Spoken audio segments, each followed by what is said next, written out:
welcome back, guys. We've got a couple of things to jump into today, but we're going to lead off real quick, Bob. Today's a big day. We're going to pull the winner for the Tennessee shirt that we have in the giveaway. We'll be doing that at the end of the episode. Thanks for all the comments you've been leaving, and it's not too late to go ahead and just be a subscriber. Period. Don't cost you anything, but just be sure to hit that notification bell because without it, YouTube's not going to let you know anything. So, glitch in the system, in my opinion. But and hit that button too. That helps us out tremendously. hmm And I'll be honest about it. Even if you don't absolutely love it, if you'll just hit that like button, it's would appreciate it. Yeah. We'll try to do better for you next time. Yeah. But and also we're gonna give a spring look ahead to this season. It's an early prediction. Things going to change. These teams that we're facing, they're going to pick up starters out of the portal or maybe some high school kid coming in.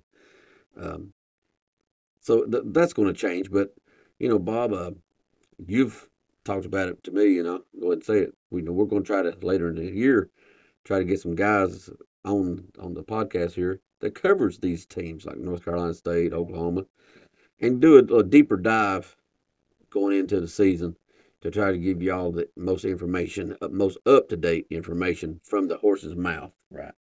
But from what we know as of today, this is what we got. That's right. Things are going to change a little bit. I mean, for example, Christian Conyers just went in the portal this week. So other people are going to leave. Teams are going to change a little bit. But we'll, like you said, Tim, we'll give a better idea of how these guys are later, closer to the game time.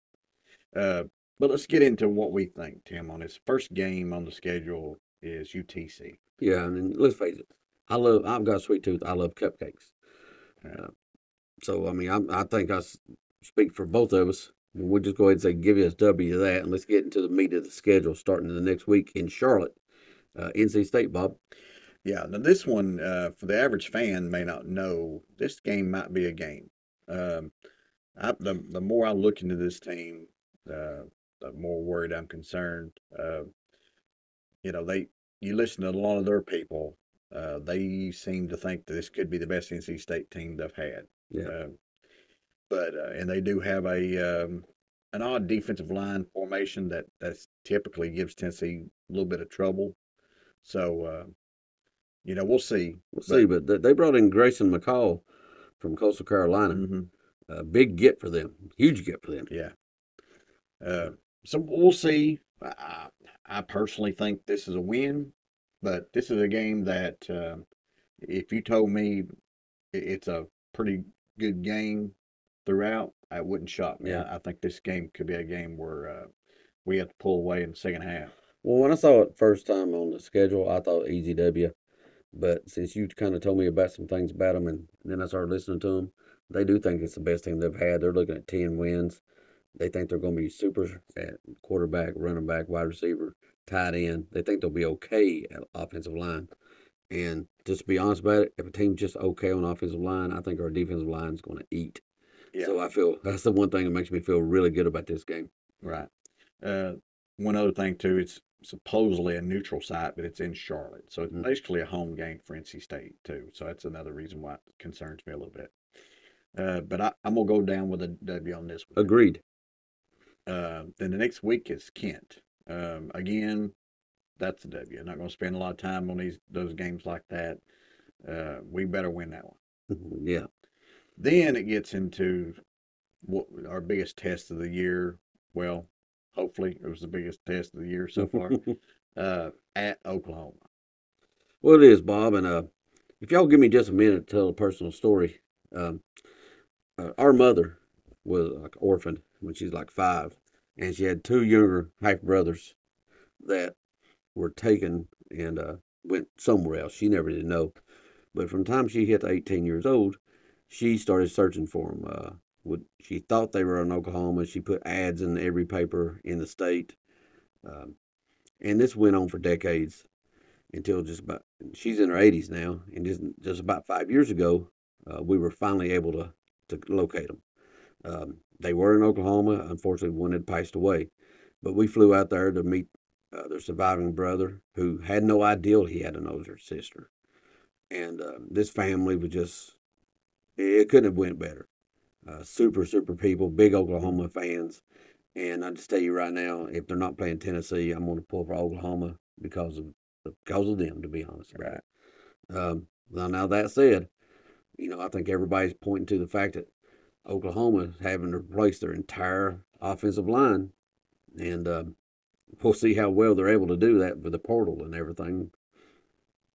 Yeah.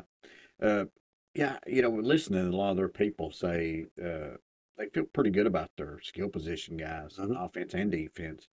Uh, the back half of their defense, they feel good about linebackers and secondary. I think two weaknesses of their team, though, is offensive line and defensive line. So it's at Oklahoma, but I mean, I just feel like if a team can't handle us on the line of scrimmage, It could be a bad day. yeah, and with our defensive line, we're going to have a top two or three defensive line in the country.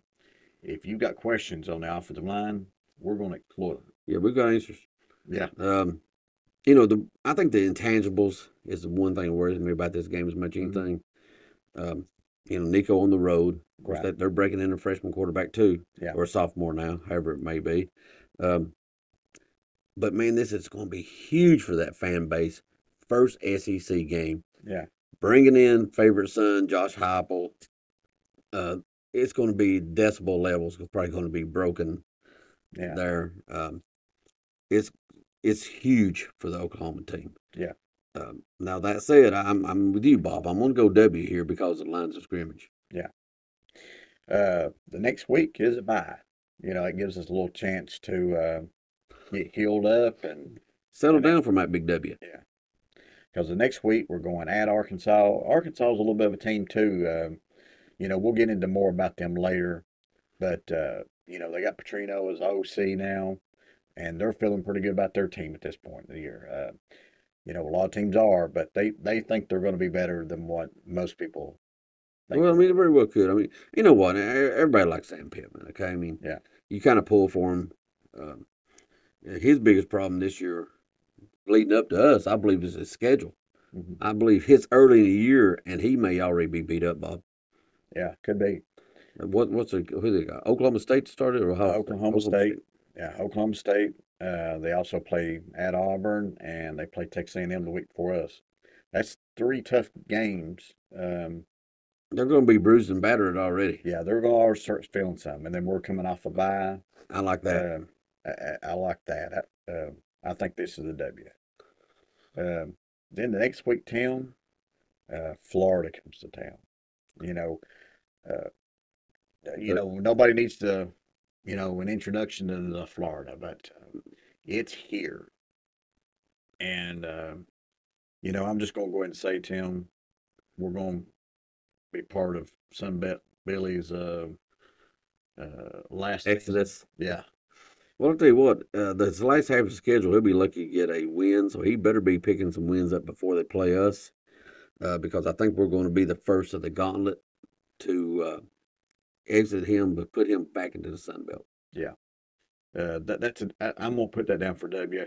I mean, Florida always concerns you. I mean, it don't matter Well, it don't matter. what roster they have on their, who they got the coaching. They're always going to concern you. The game is here, though. It is here, and like Kentucky finds a way to lose to us, regardless of whether they're the better team or not. In the last 10 to 15 years, we've done the same thing for Florida for 30 years. Yeah. But I think we've broken that at home anyway. Yeah. And I expect to continue that. Then the next week, Alabama comes to town, and that's another team that we really don't know what we got there. They still got a lot of talent. Oh yeah. I mean, I don't think they're as loaded as they have been here in the last few years, but Well, no, their entire defensive backfield is probably just about now in the NFL for one, right. and they had all kinds of people leave. And to be honest about it, they're probably still one of the top three most talented teams in the country. That's how stockpiled they were. Yeah.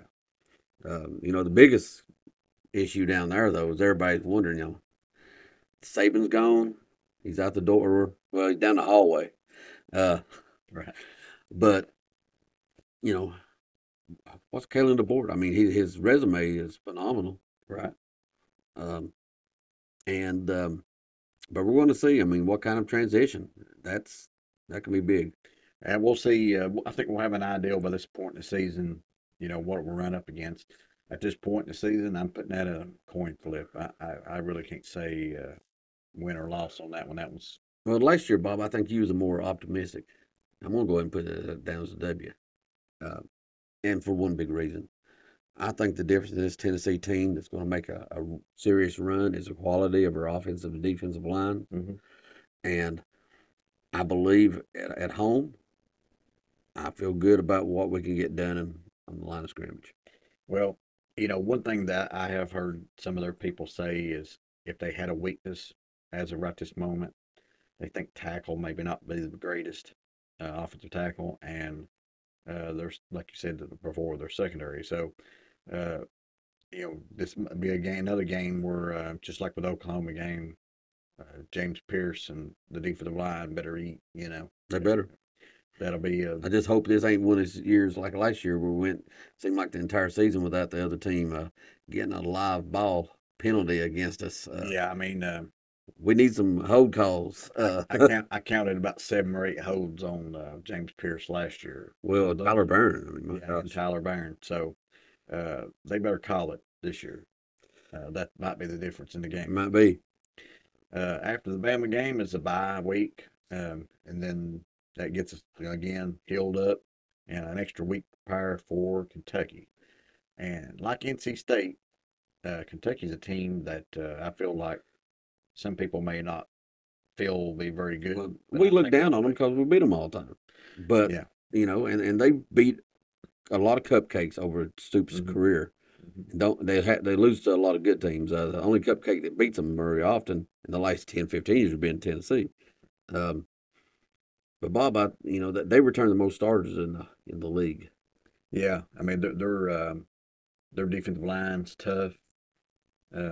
Plus, they bring in Brock Vandergrift from Georgia, former 5-star, I believe. Hmm. So, they're feeling good about their team. And That nose tackle of theirs worries me. yeah, I mean, he's considered a high draft pick. I think he's about 340 pounds, and That's the yeah, kind of guy that gives Cooper Mays fits. it does. I mean, he struggles with the big physical guys. So, yeah, I think I'm gonna, the fact that we got him here, we have a bye week before to get healthy, prepare for him. I think we got a W on this one. Once again, I agree, Bob. The next week, it comes down to the team that has the least amount of players coming back is Mississippi State. Yeah, the new coach, just Jeff Libby coming over, going to run a hmm similar offense to what we're seeing out of Heupel. hmm But he hasn't had 3 or 4 years to recruit to it. Uh, Yeah, so I think honestly, um, I think we give them a warm welcome to Knoxville. And when I say warm, it's going to be faint. It's going to be hot because we're going to spank them. yeah. That one I think might get away. Might be a It could rowdy get one. ugly. Yeah.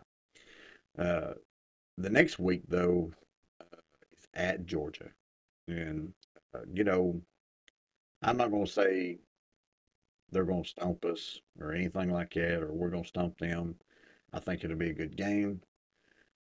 It's going to be hard for me to pick Tennessee to win this one until we beat them. So, Well, yeah, you got to kind of see it to believe it sometimes. at But Georgia too. I think it could be a repeat of a couple years ago. We could have another number one, number two matchup. Unfortunately, we remember how that one played out a Right. couple 2 years ago. Uh, but as you talked to me earlier, Bob, there's one big difference in that Georgia team. Yeah, I mean that Georgia team dominated us at the line of scrimmage. Their defensive line was able to basically play 4 and 5 guys in the box and stop the run and put the rest of the guys playing DB. Well, I mean, uh, they They're were able still to stop. good, but they're not that good. The defensive line is not that good. They don't have an elite defensive tackle like they did there for Yeah, 2 or 3 years. 2 years they had best tackles. To be honest, about it, they were the best tackles in the country. Yeah, Um, yeah, phenomenal players, phenomenal players. Um, so that gives me a little bit of hope, but I'm going to pick an L yeah. with that one I'm today. gonna pick an L with that one, but I will go down and say that we might play them again later in the year. Yeah, just a couple, 3 weeks later. Yeah. The next game on the schedule is UTEP, and I'm gonna go with a W on that one, Tim, as well. Oh yeah, yeah. Uh, That's easy. and then we play at Candy, Yeah, and Neyland West. Neyland West. Yeah, right. Hope they got the scoreboard up. Uh, so at the end of the day, Tim, I think 11-1. Well, I do too, Bob. And I'm not just looking through orange glasses. I got a feeling this year is going to be special, simply due to what we spoke to earlier. The quality of our offensive and defensive lines, combined with, I believe, an offense is going to look more like 22 or even 21 than it did last year. Yeah, Nico's going to, I believe, going to put some fireworks up. I think our defense is going to be one of the top 10 defenses in the country. I think Nico plays well enough uh, to get us back to the scoreboard lighting up. I mean, I'm not sure if it's going to be Black Hooker, but I think it's going to be close enough. Nico has that it factor, and we're going to be run the ball. Wide receivers are better. I think we put up some points. Yeah, it may be a little more like Hooker's first year, Yeah, but we was putting up plenty of points that year yeah, too, though. yeah. Now let's get to the contest, Tim. Oh yes, all right. Let's come over, Bob. Let's throw some stuff around here. Okay, Bob. I guess you want to pull or you Go want ahead. me to pull? Go ahead. Okay. All right. Nicholas Raper. I hope it ain't Raper, but Yeah. uh, Uh, maybe it's Rapar. I don't know, guy. Yeah. Hey, don't feel bad. We don't get anyone's name right. So We'll eventually get Nico's last name right for the yeah, year. it'd be mine. But Yeah. we're going to respond to you to your comment, and we'll get in touch with you. So get your size that you're going to need and your address. Uh, we got a email on the website, but we'll give it back out to you, and you don't have to look it up. So congratulations, and I'm glad you guys. A lot of people joined in, Mhm. and We're going to do this again. Um, I don't know how far down the line here, but this is something we're going to do again down the road. So keep looking for us. We're going to do this yep, again. And we're going to do a little plaque giveaway or a little something to put on the wall, and then another T-shirt thing on down the line. yep. So guys, I appreciate you joining us again today. Go Big Orange. Go Vols!